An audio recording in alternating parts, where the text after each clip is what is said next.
A differenza delle precedenti, quella di domani a Venezia non sarà una visita lampo per il Capo dello Stato, Sergio Mattarella.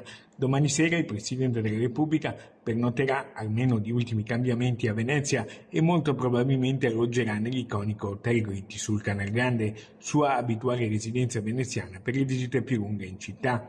Nelle ultime ore una riunione in prefettura ha messo a punto tutti i dettagli della sua permanenza.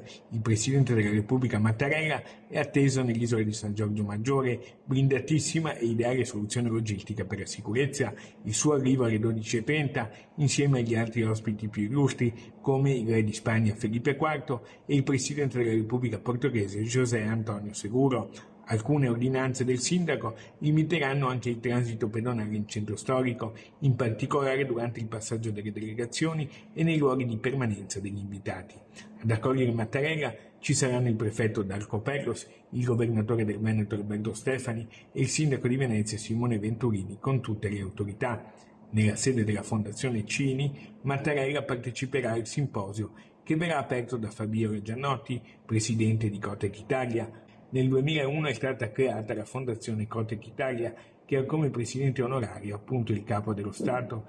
Essa opera a livello europeo con le gemelle di Spagna e Portogallo e insieme formano il network internazionale. Al centro delle attività delle fondazioni c'è lo sviluppo tecnologico e delle trasformazioni economiche e sociali.